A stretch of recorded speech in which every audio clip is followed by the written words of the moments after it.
First caller here is Colin. Is that right, Colin? How's it going? That's right. I'm good. How you doing? Pretty good, pretty good. You got a hand for us, Colin? Yeah, I got a weird one from Casino Niagara Falls. Casino Niagara. 2-5 game. This is on the Canadian side, right? Not Canadian. Seneca, right? Yeah, no, that's shut down. Yep. I went, as I said about Casino Niagara, I was actually there. First stop, Poker Road, end of 2007. Joe Seabock's company, stepson of Barry Greenstein. He wasn't allowed in the country. Amanda Leatherman, who is Daniel Aguirre's wife now, and I had to travel into Canada together by ourselves. Whole kind of crazy thing, but I liked it there. Yeah, I've heard that story before, but yeah, it's okay. It's all right. Yeah. But yeah, Casino Niagara, 10-handed. There's one main villain in the hand. The effective stack is me. Okay. At 1,050. All right, pre-flop action is under the gun opens to 20. Okay. Under the gun 1 is the main villain. He calls 20. Okay. Hero and MP calls 20. With what? Queen of diamonds, 5 of diamonds. Queen of diamonds, 5 of diamonds? A little bit loose, yeah. The table was playing a little bit passive, so I thought I could get away with it. Oh, I remember. Okay, now I remember this hand because that's why I didn't want. No, it's all good. No, I think it's important though because it's not something that comes up all the time, but it's something that happened with me. So you make a very loose overcall with Queen 5 of diamonds. Now there's a lot of pre-flop police here. I know in the live chat, but just stick with us, live chat. It'll get interesting. Okay, so you make this call. Yep. Yeah. Cutoff calls 20 and button calls 20. Everyone else folds, Wow. So we're going 5 ways to the flop. All right, so $100, 5 ways. Okay. Yeah, $100 in the pot. Yep. The flop comes down Jack of diamonds, 10 of diamonds, 9 of clubs. Jack of diamonds, 10 of diamonds, 9 of clubs. So you flop like a pretty big combo draw here, right? Yeah. Yep. Open-ended straight draw and a flush draw, right? Yeah, you got it. Okay. So under the gun checks, the original raiser. Main villain bets $60, under the gun 1. I call in middle position, and then everyone else folds. So we go heads up to the turn. So what did you? Was there a possibility that you were thinking about possibly raising here at some point too on the flop? I did think about raising for a second, but I mean, there's 2 guys behind me. Yeah. And the possible range that I was really putting him on is basically king queen suited, all the sets, all the suited 2-pair combos, and like the ace high flush draw. Now this guy was the pre-flop raiser though, right? Too? No. Oh, he was not. Second act. Oh, okay. So he called UTG 1. Right. You said that. My bad. So that's kind of interesting because I always like to attack the field better. This is sort of a crush live poker strategy, attacking the field better. Although I can kind of get on board with what you're saying that the field better betting. I mean, you're kind of just hoping that he just has like Queen Jack here, right? Like I don't even know how many hands really bet and fold on this board. It's much different than, if the pre-flop raiser checked and somebody bet like an 8 deuce 4 board where they could be like poking out with a small pair or betting like pocket sevens and they're just going to bet fold. So I think that I can get on board with you that I would probably just call here as well. Yeah, and I mean I have the 2 guys behind as well, right? So they can possibly have a higher flush draw. Well, right, but that would be just something to think that about. That would be a case for sometimes actually raising to kind of clean up your draw a little bit though too, just as an aside. Okay, yeah, for sure. Okay. Anyway, so turn comes down the 7 of clubs. Okay. So puts a 1-liner out there to an 8, right? Mm-hmm. Yeah. Yep. And the villain checks. Okay. So at this point, I'm thinking we can discount all the straights. So I'm assuming he never has king queen, and he still has probably all the sets, all the 2 pairs, and the ace high flush draw combos. I go ahead and bet 135. So Hero bets 135, which I mean, I guess a 2/3 sizing. A 2/3 sizing would be like 180. Obviously, you got to watch your stack size. If you go 135 and he calls, the pot's going to be around 500, and you guys are going to have about 800 left. I might take a larger sizing here on the turn, just my gut.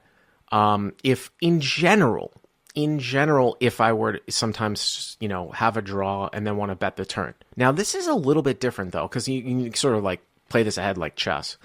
You play this ahead like chess where you think a couple moves ahead of time, and you're like, all right, well, I'll bet here, add some fold equity. There's a one-liner out here to a straight. And then if I whiff, I can decide whether or not, most likely, I am going to bet at the end, although your sort of combo of hand isn't the best to bluff. However, how often do you have an 8 here? It's like decently often. Think so? Right, you're calling to his left, crazy. Right? It's not that, well, there's how often do I have an 8?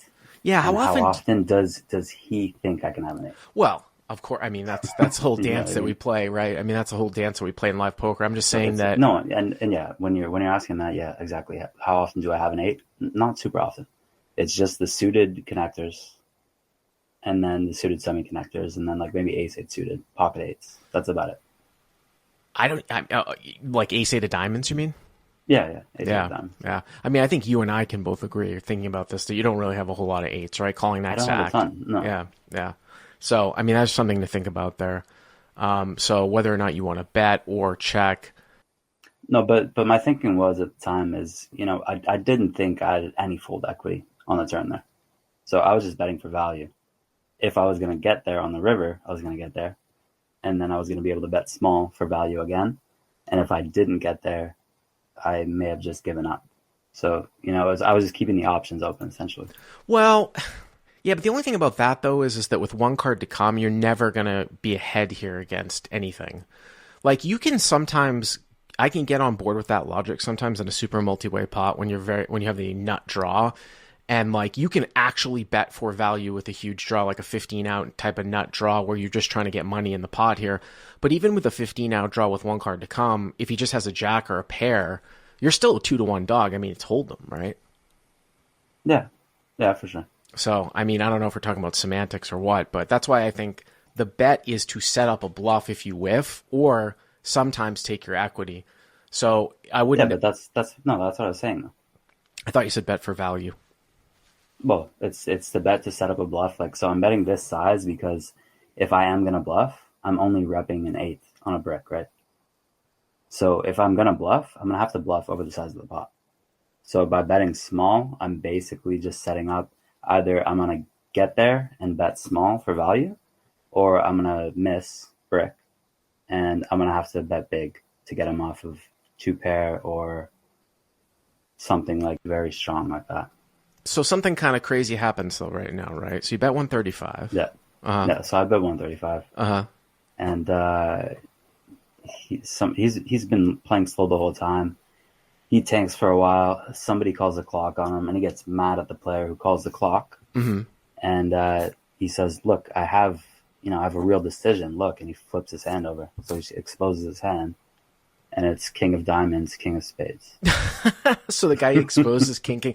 By the way, he's not. By the way, he flatted pre, right? He flatted next act. He flatted right? pre. So he exposes King. Okay. Yeah, purposely. I don't know if he was so caught up in the moment and flustered that he just, forgot what street we were on. But yeah, he just shows his hand to the whole table. He just flips it over. And you think he knows he's still in the hand though against you? Yeah, no, he knows. He knows for sure. Okay. So what does he do now? King, and then he calls. So 490. Before we go to the river, because this story always. I mean, I know some subscribers. Some subscribers know what I'm talking about, but there was actually a little bit of controversy. So it's 490. Obviously, you've got Queen 5 of diamonds for the podcast people. It's Jack 10 9 7. You bet the turn. This guy exposes his hand. His hand is open. You have perfect information. Frank the Tank, who actually I think it was this summer. Maybe it was last fall, but there was controversy. I don't know. It was with Phil Galfon's wife. It might have been in the fall. There was controversy about the guy that took the picture with the masseuse of him. The masseuse like sort of like rubbing his nipples. He's like a half Asian guy, half white guy. And then they fired the masseuse. If anybody knows who I'm talking about, that I think they go by Frank the Tank. He's the guy. He was really, really drunk one time at the bike that played his hand face up against me. It was Queen Jack, and I had like pocket sixes, and the board came out like 9-7 deuce. He's like, I don't believe you. I call. And then he turned his hand face up on 9-7 deuce. I've got 6-6. I'm like, okay. Turn was like a 5. He checked. He still. I bet again. He called again. And then the river was like a queen. And I was like, fuck, I had to give up. Like, I mean, we were like 7,000 deep, but there was just no way that he was ever going to fold. So that's what kind of reminds me of this. All right, so we're 490, 490 to the end.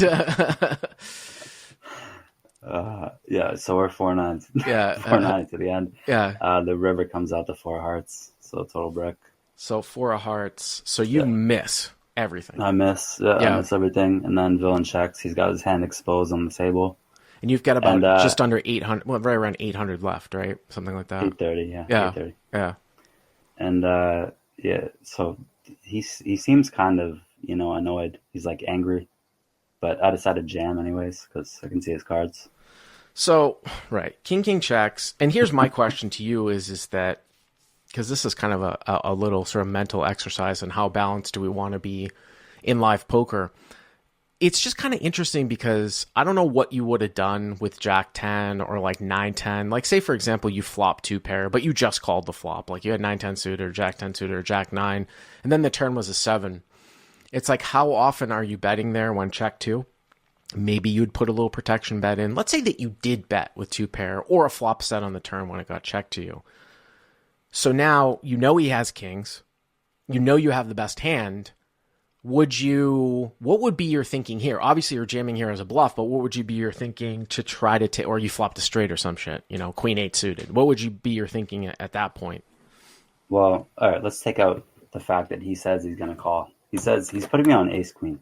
So he says that to me multiple times. He says, you have ace queen, I'm going to call. He says that to me before I did anything.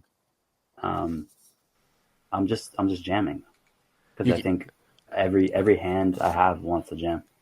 So you're going to jam for value, right? I'm going to jam for value, okay. Yeah, for sure. So would that ever make you think that you want to pull back on your misses here? No. Don't you think he's going to call, though?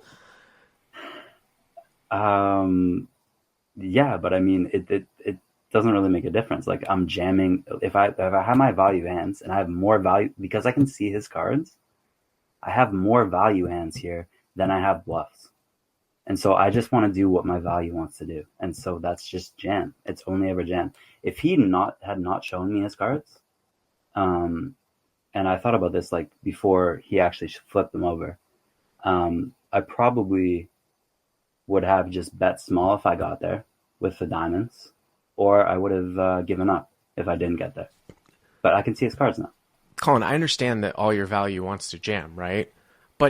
But isn't there something that supersedes this, like in terms of like of what you have to think about in this hand, in the sense that he's shown his hand and he seems like he's shown that he wants to call. So what is wrong with betting your value and just giving up on your bluffs? I mean, I would think that would be like... But okay, no, I understand what you're saying. But at the same time, Bart, when someone says, I'm going to call, I know you have ace queen, they're going to say that regardless of whether they're going to call or whether they're going to fold. Right? Okay. Well, I mean, if you, I thought that you interpreted that he was going to call I'm assuming no he's going to say the same thing regardless of what he's going to do, because he doesn't want me to jam. Obviously, he has kings, and look at the run out. Look at the board, right? He doesn't want me to jam. Like I said, I've only really been in this case for the way that I would approach this particular situation. I've really only been in that spot with Frank the Tank, is that I would play in an unbalanced way where I would jam my value and do more giving up on my bluff because it looks like he's going to call me. Now, if you obviously wanted to play perfectly balanced and you thought that he was calling at like the right frequencies, then sure, you could play it by theory. But so you jammed. I jammed. But I mean, if you look at the board, it's such a ridiculous board. What are you going to do on this board, Bart? Say this is never going to happen to you. You're never going to be in this situation. But if you have kings here, and somehow like your hand gets flipped over accidentally, what are you doing? Well, I mean, if you can see my hand, and I have kings here, did he have the king of diamonds? Do you remember? By the way, yeah, he had the king of diamonds. Yeah. I would probably tend to overfold because I would think that someone. So the problem with now hero calling with kings is that if my opponent, if I felt he was in any way competent, he could now take hands for maximum value and polarize them that he would otherwise check back because he can see my hand. Like if you had like 10-9 and you bet for protection on the turn, that might be a hand that you would check back on the river if you couldn't see the guy's hand, right? But now you have the ability to just go buck wild. Yeah, so that's it's tough. Yeah. So it's tough. So what ended up happening? Yeah, he called. He